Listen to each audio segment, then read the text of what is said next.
All right, ladies and gentlemen, it is time. Let's get started with our first speaker. Our first speaker today is a wordsmith of the highest order. As well as having written 2 best-selling books with a third on the way, she has been coming into our homes every weekend via the Sunday Mail for 14 years and tickling our funny bones. She is also, a little-known fact, Australia's best dancer. Yep.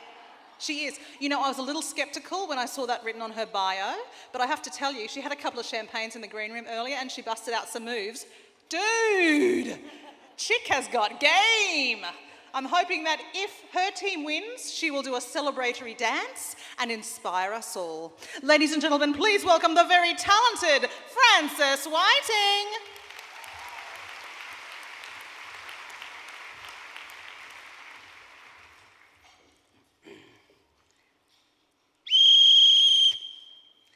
Good afternoon, everyone.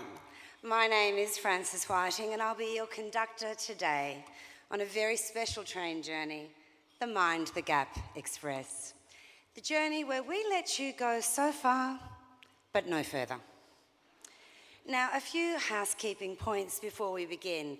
This can be a little bit of a harrowing trip. So the bar carriage is about 3 down, should you need some liquid fortification along the way. Also, please be aware, as we do alight at different stations, you will have to mind the gap. Why?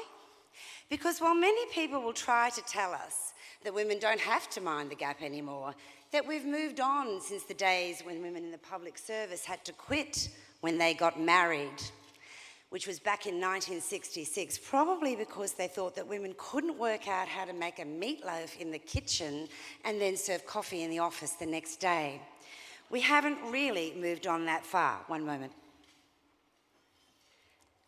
Now, the people who tell us that we no longer have to mind the gap will say we've come a long way, all the way to the Prime Ministership, no less, women holding premierships of states, hundreds of women running top companies. Well, not hundreds, but loads.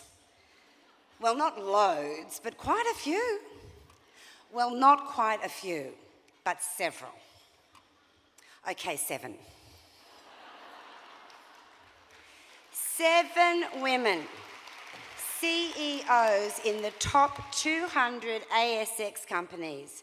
But you see, the numbers don't really matter, ladies and gentlemen, because it doesn't matter how many of us there are, or indeed what we're actually doing, because all of us, collectively, are destroying the joint.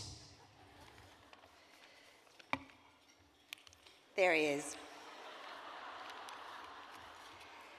Now, not 6 months ago, our good friend Alan Jones had this to say about our Prime Minister and other women. She, the Prime Minister, said that we know societies only reach their full potential if women are politically participating. Women are destroying the joint. Christine Nixon in Melbourne, Clover Moore here. That's right, girls. We are wantonly and shamelessly destroying this country because freakishly unmarried, not to mention purposely barren women like our Prime Minister, are running rampant through this country, destroying it by their selfish, completely illogical demands to redress the balance a bit, but it's probably not their fault. It's probably that time of the month.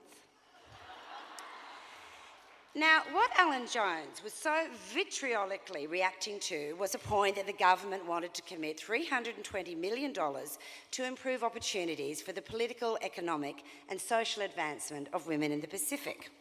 Ungrateful hula skirt wearing wenches. But Alan Jones probably had a point. Do women really in this day or age need their lot improved? Well, let me tell you a few tales from the Mind the Gap Express. I've just spent some time with Lorna Inman, the new CEO of Billabong and one of those 7 CEOs on the ASX list. And do you know what she told me? She said that she thinks the reason we have so few women in upper management is because of what she calls an unconscious bias. This is her quote. "Men don't even know they're doing it," she said. "You ask any man if they would like more women in the boardroom and they will always answer emphatically yes. And you sit there in these boardrooms and you sort of look to your left and you look to your right and you think, well, where are they? I'll tell you where they are. Probably in the kitchen, destroying a joint of beef. Inman told me recently of flying to New York on business with a group of men, and as you do, you all go up to your hotel room, you get changed, you freshen up to go out afterwards. Only when she rang everybody afterwards to say, where are we going, team? They'd already gone to a gridiron match in Central Park without her. Because they didn't think for 1 minute that maybe, just maybe, she might have liked to have gone along too. Because when women miss out on going things like that, ladies and gentlemen, they're not just missing out on beer and hot dogs and mustard, they're missing out on all the shop talk that goes on at those events, and we all know it does. It happens a lot to women in corporate positions today. Just ask them, because we've all got our battle stories to tell, haven't we, girls? Turn to the woman next to you at some time today and ask her to tell you her story. And somewhere along the line, on this train journey, she'll have one. Ladies and gentlemen, I'm only here today to set the scene a little on the journey we're going to take you on, to paint the landscape for you. It's a landscape inhabited by some truly inspiring women, two of them my team members, my fellow team members, Raylene Robertson and Linda Lavarch. Now, Linda, as some of you might know, is a much respected former Member of Parliament and Attorney General of this state. Well done, Linda. And what you may not know, I didn't, is that when you become a Member of Parliament in this state, you automatically get membership to Tattersalls Club. Great!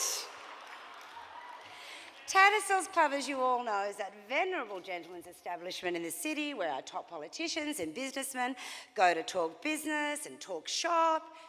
Oh, our male business leaders, that is.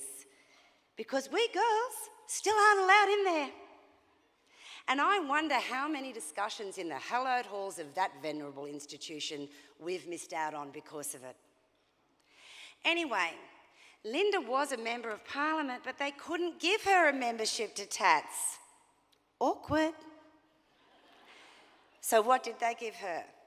What did they give her, ladies? They gave her 2 tickets to Ladies' Day at the races. She was thrilled.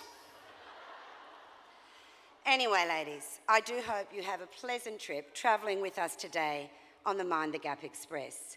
Please avail yourselves of our bar car, our dining car, but not, I'm afraid, our Members Club car.